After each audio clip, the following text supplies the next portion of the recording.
welcome to the channel. This is Exile, and I would like to thank those who have visited before and those who are visiting for the first time. Today we have a real treat for you.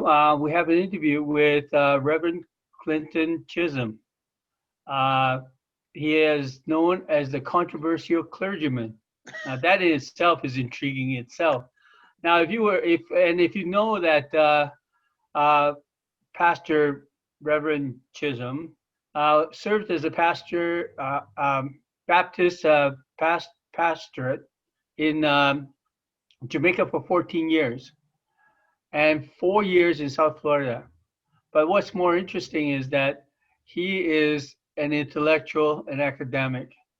Most of his life his work life has been in education as a tutor lecturer in music, Greek, Hebrew, philosophy, business ethics, apologetics, and I don't know, I might be pronouncing this wrongly, hermeneutics. Hermeneutics. Hermeneutics, the science of interpretation. I'm definitely, yes, I've looked up the meaning, but I just can't get my tongue around the pronunciation. I fail for sure.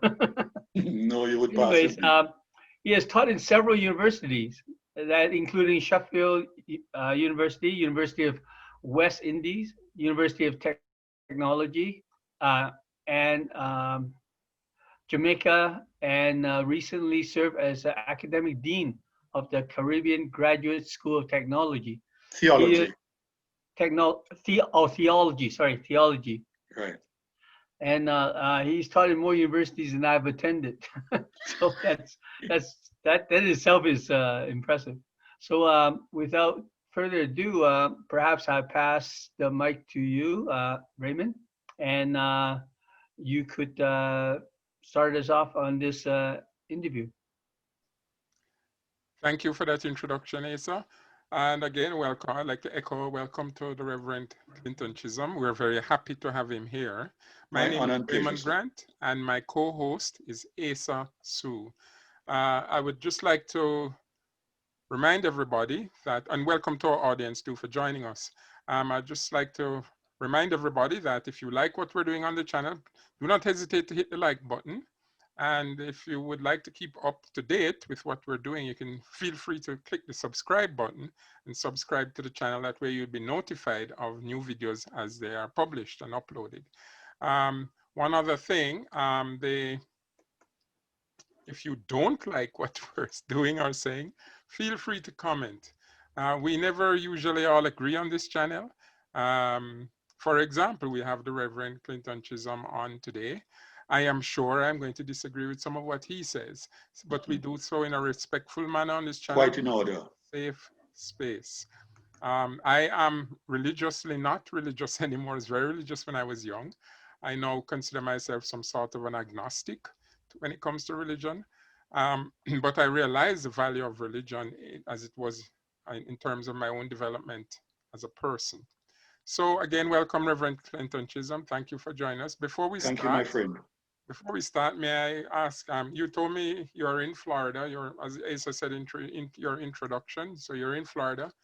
Why Florida? Why did you emigrate from Jamaica? Well, I got a call, as we call it in Ecclesia church circles, to be an associate pastor at the Metropolitan Baptist Church in South Florida. I didn't take long to pray about it because the person who was pastoring there as a senior pastor was my mentor and dear long-standing friend, Dr. Jerry Gallimore. We worked together in Youth for Christ when I was a youngster. So I didn't take long to pray about that call. So we emigrated in 2004 to South Florida, Hollywood. Okay. I happen to know Dr. Gallimore. I met him years ago. He used to have a youth thing going when I was Youth for Christ, yeah, he was general executive director of Jamaica Youth for Christ. Yeah, I met him at a Youth for Christ function when I was a youngster myself. How is Dr. Gallimore? He's retired from the pastorate, but still preaching a lot. You would think he's still pastoring because of the many times that he now does guest preaching. Still in South Florida with his family. Okay, okay. Okay, good, thank you for that. So we'll get into the meat of the matter. Reverend Chislom, when Clinton is quite in order, you know. Pardon me? Clinton is quite in order, that's my name. Okay, Clinton. If you have been following this channel, you would know, and I think you have been. We sent you all the links. You saw where one of the things I had been calling for, now that the elections were over, and I'd like to get your opinion on it and the role of the church, and if it has a role in this. I had been saying that for 50 odd years, I think it's 58 now, 58 years of independence. We have pretty much left things to the politicians, and they've made a mess of things. And I think since this election, we have a unique opportunity with the demise of whether temporary or permanent, of the PNP, that we have a person in power who has a legislative authority in that the number of people he has in the House to make some serious changes. Yes. Certain changes still requires one opposition member, so they require some approval from the opposition. They are very entrenched clauses, need that in the Senate. However, Mr. Holness and his government now has this massive amount of power. I don't believe I distinct that from mandate. Okay, people call it a massive mandate. It is not a mandate, and we're going to talk about that after. He has massive power, but that doesn't mean he has a massive mandate. Because, as I said, in the context where you have the vast majority of the people, 67% was the last figure I heard from the electoral figures, who have not participated in the election at all, and only 20-something% supporting Mr. Holness and his administration. That means he is in power, yes, but he does not have, I don't consider that a massive mandate. And we're not going to talk really about that right now. My real question is, I've been calling for people in civil society, and civil society has to be organized, and it already is. There's a private sector organization of Jamaica. There is a tourism sector through the Jamaica Hotel and Tourism Association, Jamaica Association of Villas and Apartments, Java. There is a workers through the labor unions. There is a domestic helpers through their domestic association. There are the lawyers. There is the diaspora through the diaspora organization, and so on and so on. So civil society is organized. So there is a church. There are various church organizations. Again, you have nobody group of people more organized than religious people and Christians in Jamaica. There is a churches. All of them have their, not just individual churches, but they're overarching, like the Baptists, for example, have the Baptist conference, right? So I am suggesting on this channel, I'm not sure if Asa agrees with me because he thinks it's a pie in the sky a little bit, but if civil society were to come and say, this time we're not leaving it to the politicians. We have one person who has this massive power. Let's go to him and say, and force him to make the changes that have been promised and promised and promised. In terms of crime to sleep with doors open, in terms of constitutional changes which regard the Privy Council removing the Queen and the fixed election dates and so on. All those things which we have studied to death. Right. Which everybody more or less agrees on, yet they refuse to do. The need for oversight to prevent the corruption going on in the political establishment and the public service, okay? And some of the inefficiencies that are going on. It is my contention that if we leave it to the politicians again, leave them to their own devices, already Mr. Holness has surrounded himself with the same corrupt people, or people who there are allegations of corruption against a lot of them, and there is some clouds hanging over others, okay? So obviously he doesn't intend, unless he is forced to do so, he then thinks he can con us again. Now, I am saying as a representative of the church, I'm asking your official capacity as a clergyman, not necessarily to speak for the Baptist conference. I have no such authority. You don't have such an authority, but as a clerk, as a Christian, and as a former leader of the church, I'm asking you, in terms of our national development, what role do you think the church can play, should play, or should it even play? Should it be on the sidelines looking in? I'll shut up now. No, I think you're right in a number of aspects of the things you just raised. For me, The church's role, though primarily indicated in scripture, involves a holistic development of people's lives and a society. But we focus on developing people because a society is an arbitrary construct. Society is made up of people. If we can transform the lives of people, we can eventually transform the society. So our role is to, as they say popularly, speak truth to power. If the leaders of the nation are going astray, as it was in the Old Testament and the New Testament, more so the Old Testament, if the kings are going astray, the prophets and the priests must pull them back to square one. And it was the late Billy Graham who made a statement of America, and I'll modify it and use it for our beloved country, Jamaica. He said, America is not now at a crossroads. She's a long way down the wrong road. She needs to come back to the crossroad and deliberately take the right road. Jamaica is at that same position. Right now, we have allowed the politicians to run amok in the country. You have a long stretch of power with the PNP, 3 consecutive terms, if I remember correctly. Now the JLP has a huge majority in parliament and therefore may be in power for a long time. This is the time for Prime Minister Holness and his team to make the tough decisions, ban rebellion, ball, so that Jamaica can become better. Take the tough decisions. We need to corral corruption. We need to corral wanton spending and squandering of the people's resources. And for me, the low voter turnout repeatedly since independence suggests that our democracy is compromised significantly. I'm a lecturer in Greek, and the democracy is drawn from 2 Greek words, demos and krateo. Demos, people, krateo, I rule, the rulership of the people. So if we could just copycat the line that the Americans boast about, we the people need to pull the electorate, the executive branch, back to square one and say, look, you are not doing what you ought to be doing.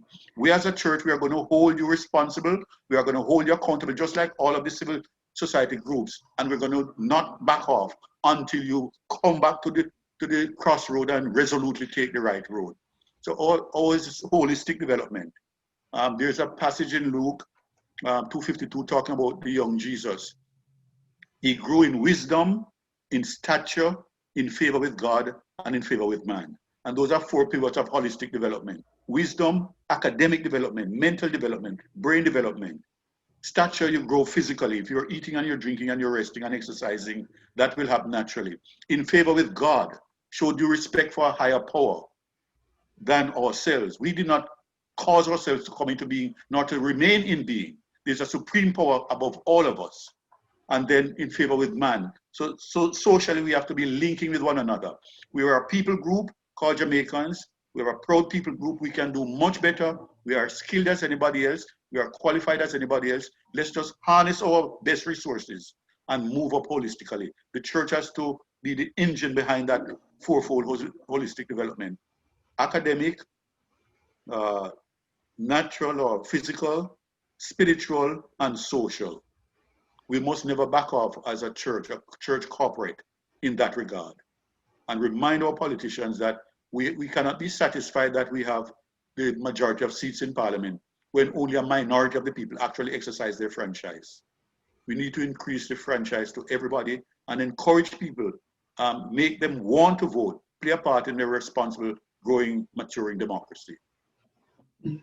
One of the things that we wanted to point out to our viewers was that given the pandemic and what its effect on the economies of the countries around the world, that the time necessary to act has shortened substantially, because a lot of things are riding on it. And if we were looking for a sort of like a slow evolution of societal morals, societal thought, it may not address the problem at hand. So that's what we were worried about as we examine the current state of the Bank of Jamaica, their holdings, as we look at how the tradition of cronyism and corruption and clientelism in Jamaica, they all stand as both challenges as well as obstacles to face those challenges. Mm-hmm. And when Raymond brought up this idea that what it takes is civil society to rise up and force the hand of the politicians that are whom he deemed to be not having legitimate mandate. For that to happen, we need to have something that happen quickly. So how can we move from a steady evolution of public awareness to something that may be necessary to address this disaster that's in front of us? So we need an element of extreme urgency in acting. We can't wait and dilly-dally, you know, and say, all right, we have 4 years to experiment. No, right now we need to act decisively, resolutely, to make the changes begin to happen.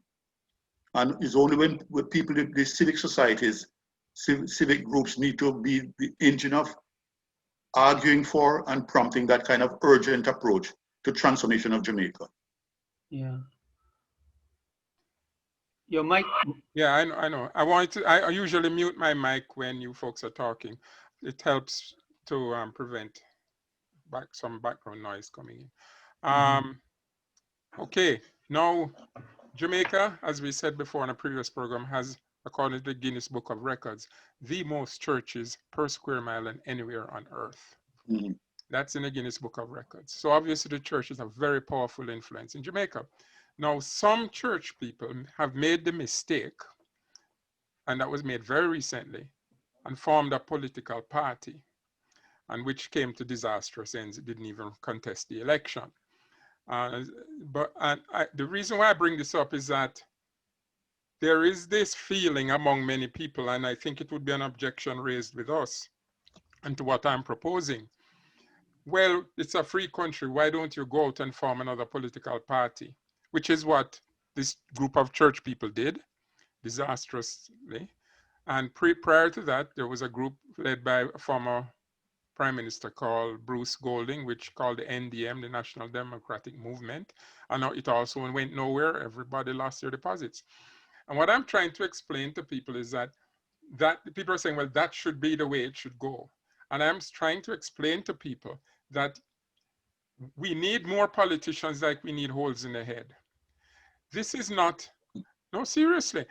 If you have a structure that is corrupt, and if you have certain institutional failures, putting more politicians of a different mindset is not going to change anything, which is why many people enter politics with well-meaning intentions and become part of the problem. You see, because the church can never, I don't think, and I think the Reverend Gentleman, Brother Chislom Clinton would agree with me, the church can never take partisan positions, really, right? But that's why I'm saying we need to have a government of national unity where all these people, these different sectors demand to be a part of the change that is needed and force the change that's needed. History has shown the way to go is not to form a third and a fourth and a fifth party. Those are not going to go anywhere. And as I said, even if such a party became successful, which is very doubtful, if you introduce these people into the existing system, they're just going to behave the same way. It's the nature of the beast.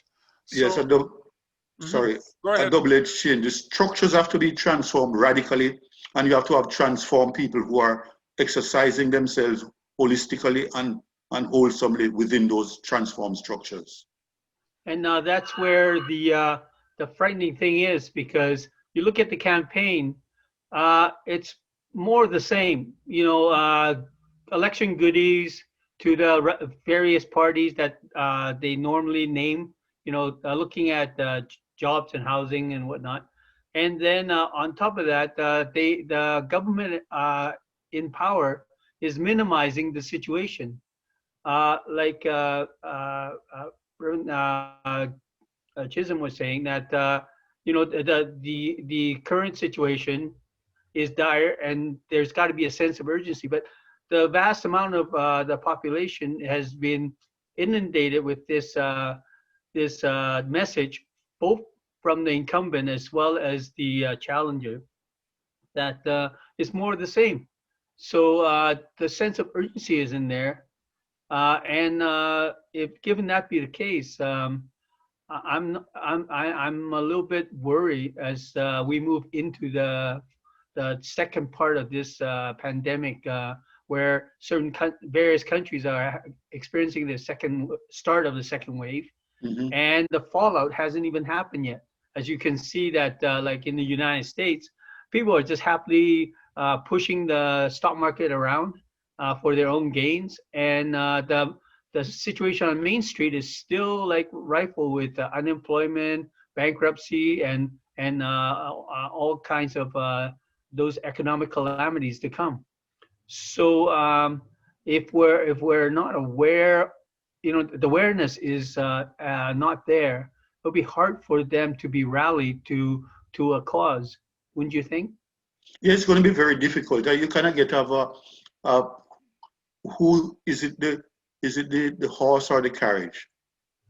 Is it the dog's tail or the dog? But we have to start somewhere, and I think it is quite legitimate, and they expect it by virtue of some of the statements the Prime Minister has made, limiting the exuberance about the victory and recognizing the need for careful, serious, consistent, hard work. That it is possible that a new thinking may be taking place, but somebody has to keep oiling that little microcosm of transformational thinking so that we keep the urgency in place. It's going to be a long uphill walk, climb, run, but we have to start somewhere, and we had better start now. And so the flip side, in a sense, the pandemic is awful and disastrous, but a flip side could be that it might just exercise us to recognize, look, things really bad, as we would say in Jamaica. We have to do something. No, we can't wait any longer. We can't dilly-dally any longer. We have to act with extreme urgency now. Now is the time for us to bite the bullet, band our belly, ball, and get Jamaica back to the place where she ought to have been years ago.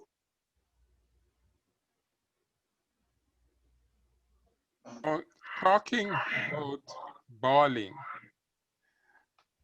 a significant amount of our tourism dollar comes from cruise tourism, especially places like Montego Bay and Ocho Rios are transformed when the cruise ships come in.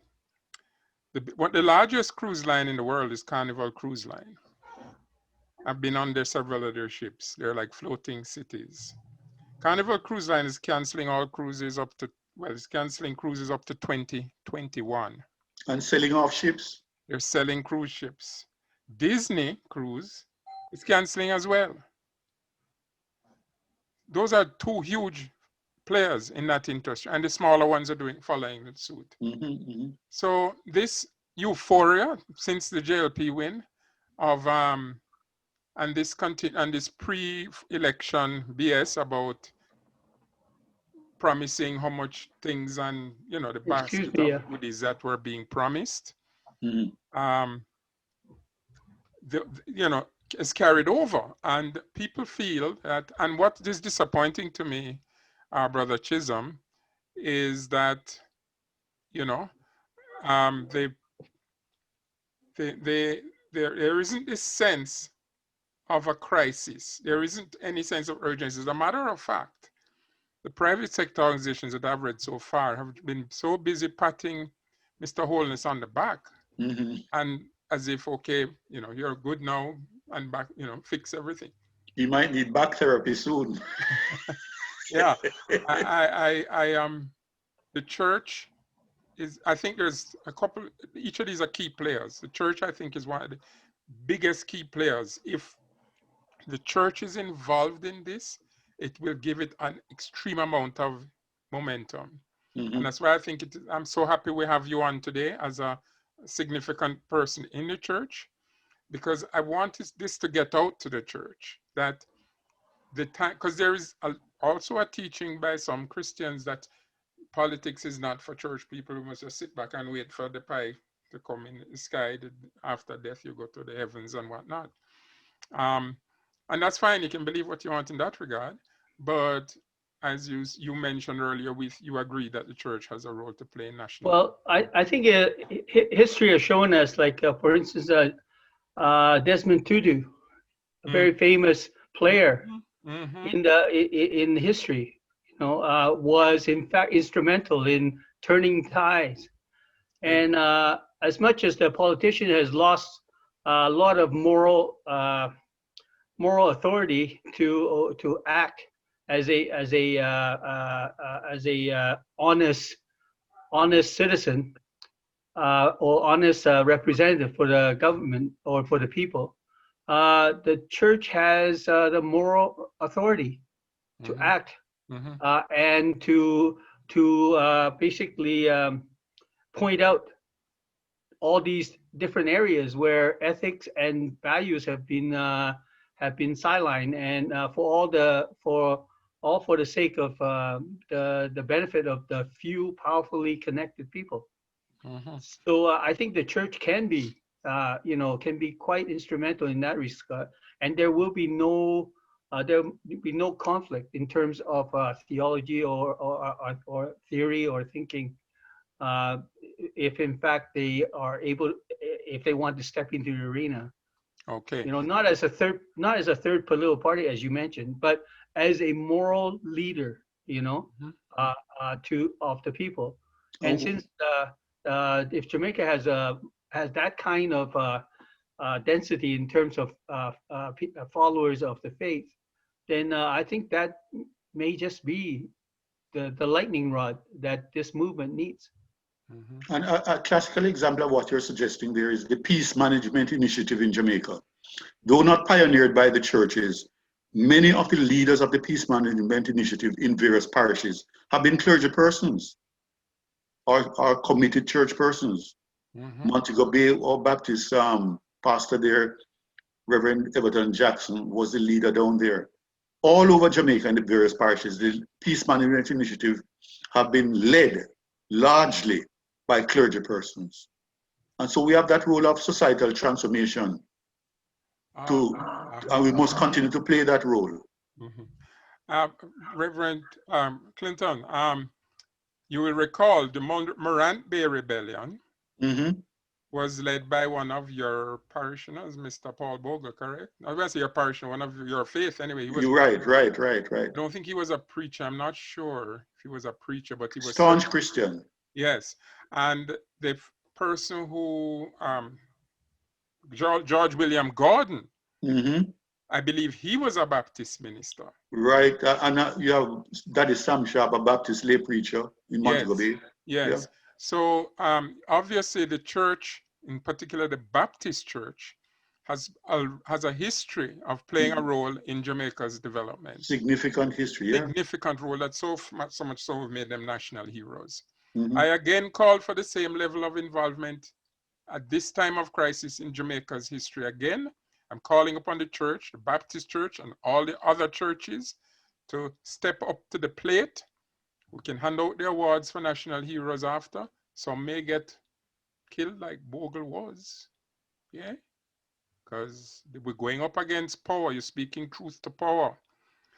Be prepared for the consequences. Yeah, and we know these people we're dealing with are unscrupulous people. In the past, I spoke out against, and I'll call a name, certain politicians, and I was threatened. And there's a history of that. There was Don Rich, John Hearn, and Maurice Cargill, and a few others who spoke truth to power in years gone by, and they were attacked. Some were shot. So we know these people are not scrupulous people. But if there is an overwhelming force of society united in this, saying you have to make these changes now, then, because I don't believe George William Gordon and Paul Bogle were running for office. They were not. They were trying to get the establishment to make the changes that need to be made. That's societal transformation. Exactly. And that role continues, yes. Okay, so we've established the church has a role in national development. I want to move on to something specific now, Brother Chislom. In your article, let me go to it here. I'm just trying to minimize my screen so that I've lost the button for that. How do I get to my screen here? Just give me a second. While Raymond is looking for. Yeah, I just let me just ask the Reverend. Oh, okay, sure. Yeah, I thought it would take you a while. Yeah, no, I'm there. I just had a little failure there. In Article 3 on relativism in your book, Clinton, and your book is called The Controversial Clergyman, and as we say, we will be showing the page of it towards the end of the video. It's already been shown at the beginning. I am going to get something specific as to what your article on relativism talks about, because this happened and nobody in the church that I'm aware of spoke out, and it's an issue of morality.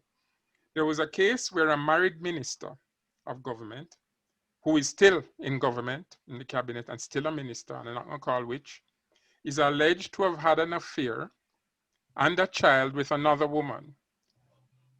And this information was revealed publicly on social media, so this is public knowledge.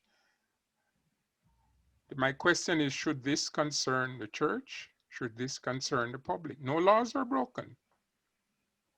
It should be of serious concern, because as one ancient writer said, if you can't take your marriage vows seriously, why should I trust your word?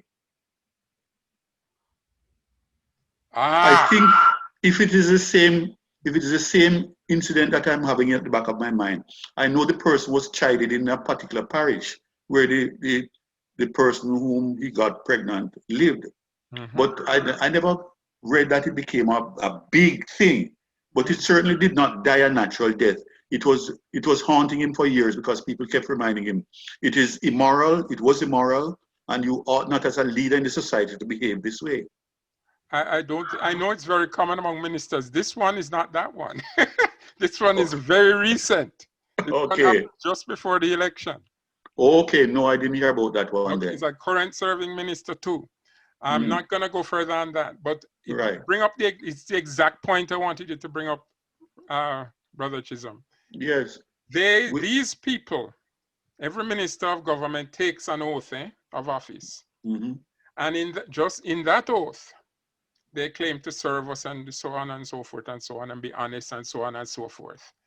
But if in their personal lives, they cannot live up to their own marriage oath that they made prior to taking the public oath, as you said, why should we trust these people? It is a concern for the public. It must be. It must be, exactly. Yes. And as a matter of fact, such people should be considered to have breached their oath, and their word should not have any credibility after that. And in some countries, even though it is not unlawful to commit adultery, it is you breach a moral principle, a cardinal moral principle, and if you're consistent with your conscience, you resign.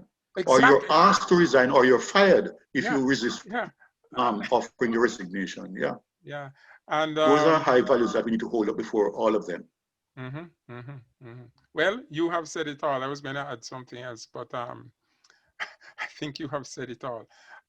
Okay, so obviously it is those people still remain in power, and even though no laws are broken, certain moral laws are broken, and unless that person, the Christianity teaches that there is no forgiveness without repentance. When that person was asked about that by a particular journalist who got attacked, the journalist asking the question, the minister concerned didn't repent. He said it's none of our business. Oh no, that's not a proper answer at all. That's no answer. Exactly. And these are the people we have leading us. Okay, I'll move on. I'm not going to belittle that point. I'll go on now. The said minister, where said minister does not declare an interest prior to this award, and a massive government contract is handed out to a company in which said baby mother is one of the two directors. Should this concern the church? Major concern for church and society at large. Because we're dealing with public funds, not your private legacy. All right, these questions I'm asking, people not going to like it. Who want vex can vex. Okay? And just send them a packet of milk of magnesia to settle their stomach, or Andrew's liver salt. Okay.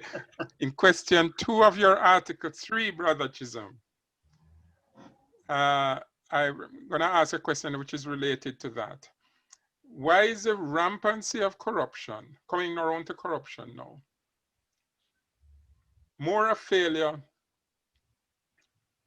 in those government ministers concerned, those police officers concerned, all those people out there? Why is that more a failure than the human's ability to do what's right? Is that question, is that clear? We're talking about relativism still. I'm forcing people to think, what is at the base of the rampant corruption? Is it our inability or innate inability to live up to certain standards? Or is it that we have just chucked the standards in our private mentality and reasoning and say, well, you know, quote unquote, to hell with that. I don't care. As long as I don't get caught, I am cool. It's a double-edged sword. I think both are intertwined with one another. It is difficult to live up to certain moral principles, but if we are saying that we want to lead people, we have to be prepared to live in such a way that our principled lives can guide them into principled living. Okay, we're coming to the end of our allotted time. I'll just want to deal with one final issue here. You see, people in Jamaica think that to just elect people and back we go to our own business, right? That's how we've been operating our democracy, as we call it in Jamaica, which I don't call it that, but let's just say that's how we define our democracy and have been practicing it. What we as Jamaicans need to realize, first of all, is that democracy itself, if you define it as just voting, voting does not guarantee good government. Okay? The heartland of democracy is supposedly the United States, and look what they've got.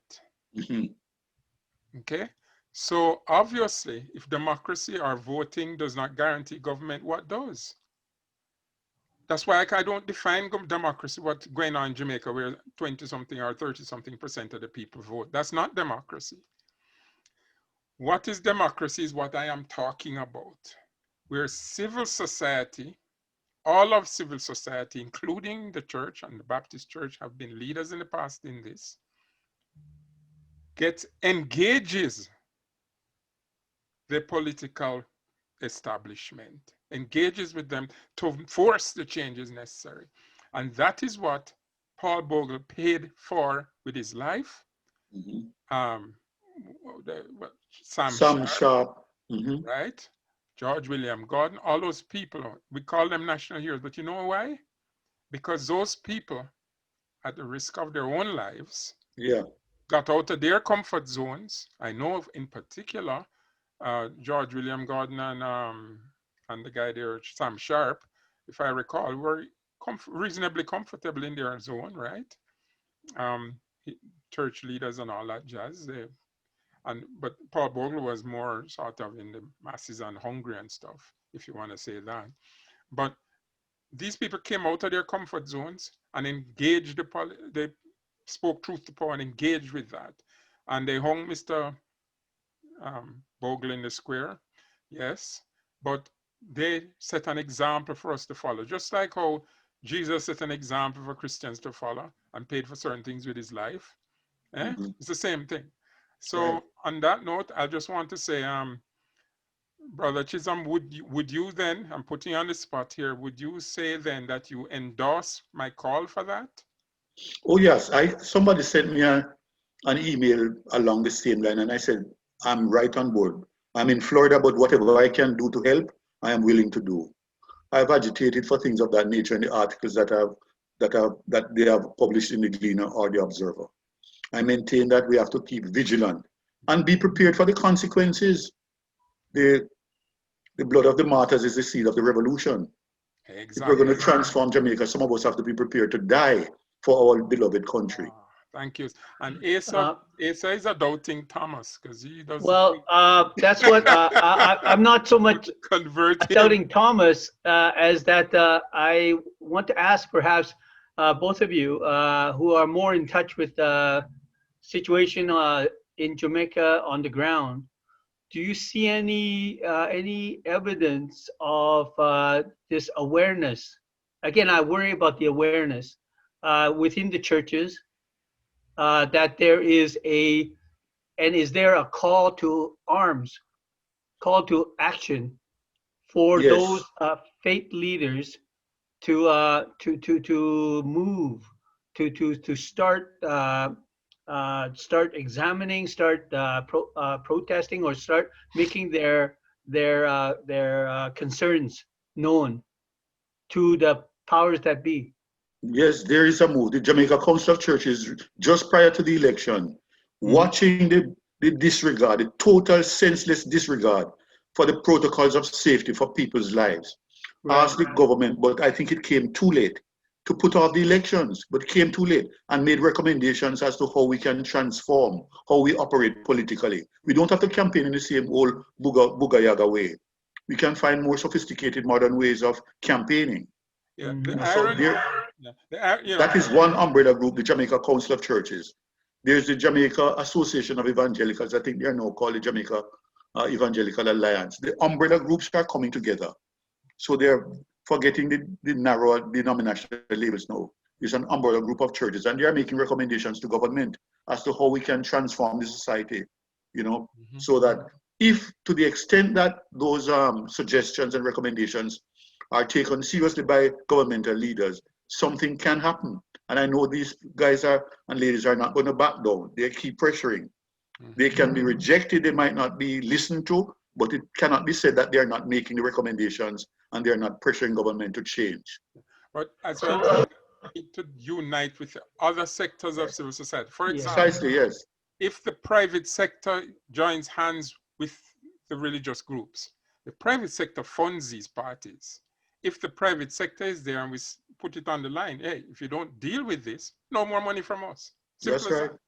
What happens? Those parties will disappear. They have no money, they fall apart.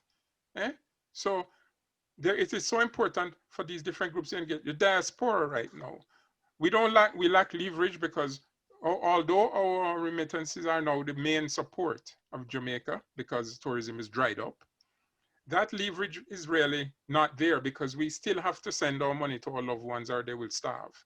So we can't use the money we're sending as leverage, but the diaspora, I think, should be involved in this. But the key people who should lead this charge are the private sector and the churches. And I think if the labor unions that are not allied to the political parties could come on board, that would be great. So, lovely. Okay, I think then, Asa, did we answer your question there? Yes. In fact, I'm very pleased to hear that things are starting to happen in this very important sector of Jamaican society. Now, as you have mentioned just now, if in fact there is an ability for similar type of awareness and action from the other major groups, such as you mentioned, unions and the Association of Business, businesses and so on.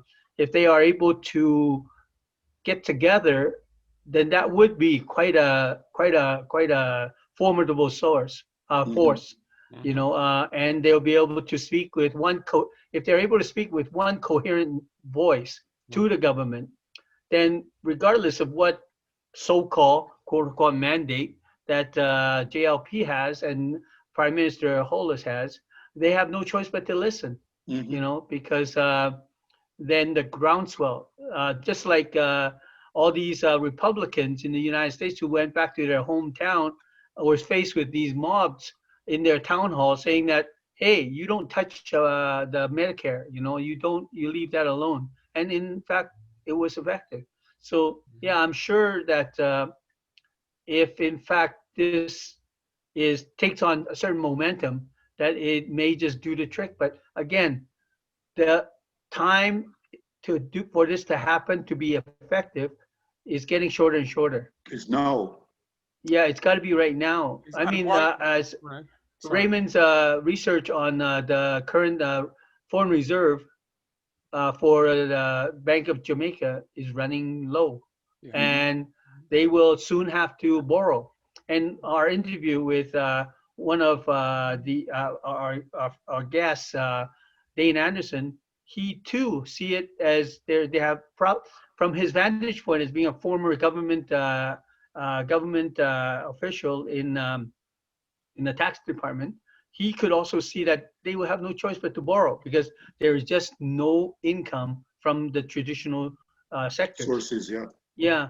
So the action that we need is urgent, and it's got to be united, and it's got to be forceful. So I'm just hoping that, like I say, you look at other movements around the world in history, there's got to be, unfortunately, if in fact there's a leader or someone who could really personify it, the movement, that would really help. Yeah. But for my difference with Raymond is that he feels the groundswell of these groups, they will form a consensus naturally, and then to force the government's hand. But in terms of the time necessary to do this and to be able to really focus this thought and this voice, you really need somebody to be lead the charge. Personification. Mm-hmm. Yeah, well, you see, as I said, it is, although having the election might have had some consequences, COVID-19, well, the good thing is the election now has put the mantle on Mr. Holness. He can't claim to have the power, can't claim the opposition fighting him on things now. There is no opposition really to fight him. So that's a good thing that comes out of the election. So he now is, because the good thing is, because he has this power, we can speak truth to power. And as I said, in history has been an example. And to answer your question, Asa, prior to the Morant Bay Rebellion, I'm sure that people were going along thinking, those niggers are fine. They were a colony then. Those niggers are fine. They're cutting cane in the fields. Those niggers are fine. That was probably the prevailing feeling.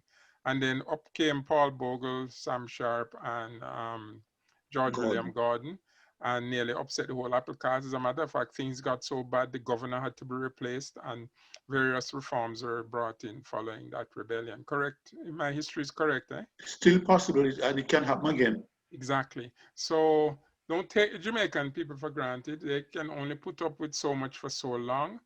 And emigration, which was a big safety valve for Jamaica, which is why I think we have not had a revolution in the country and social unrest already, except for minor little road riots and stuff, is because the safety valve of immigration has released those who are the most ambitious and so on, and the most energetic, to emigrate and make lives abroad. And but that now is closed. And we don't know how, they've been closed since March. No embassies have been open. Nobody, I know people caught halfway in the process. As a matter of fact, we have a young lady coming on next week who is a person halfway through immigrating who's gotten stuck because of the coronavirus. And we're gonna, as part of that silent majority, has never voted, is one of those 67%. And we're gonna hear, we as a Modium, part of our mission is to give a voice to immigrants, refugees, and migrant workers. And she's going to be a migrant worker, in that the Canadian thing has a skills pool where you apply in. So, and that's for skilled people with certain skills to come to Canada. So she's going to be one of those workers if she gets through. But so we're going to have her on in a future program and hear her voice. Okay, at that point, Asa, if you have nothing else to add, we're going to wind up here. I want to thank, we're a bit out of time, so I'd like to thank the Reverend Clinton Chislom, who has been our special guest today. And we haven't had a chance to deal with his book, which is quite a book. I started reading it, and he covers so many topics in that one book that we can have a program every month on a different topic. And I think I'll have to convince Asa that we can invite him, the Reverend Chislom, back on a future occasion to discuss specifically some of the issues in his book, because it covers a wide-ranging number of issues. I heartily recommend it. I've already started reading it. The book is called The Controversial Clergyman. Controversial. A Controversial. Controversial Clergyman. Controversial Clergyman. It is available on Amazon, and it is available in Kindle format as well, which is a way I That's right. So I heartily recommend you pick up that book, and we will certainly be discussing some of the issues raised in that book in future episodes. So thank you again, Reverend Clinton Chislom. Thanks for having me. It's an honor and a pleasure. And I just remind everybody to hit the like button, or if you don't like, hit the unlike and give us your comments and say why. And feel free to also hit the subscribe button to stay posted. We have some more exciting episodes coming up. All the best to you all. Cheers.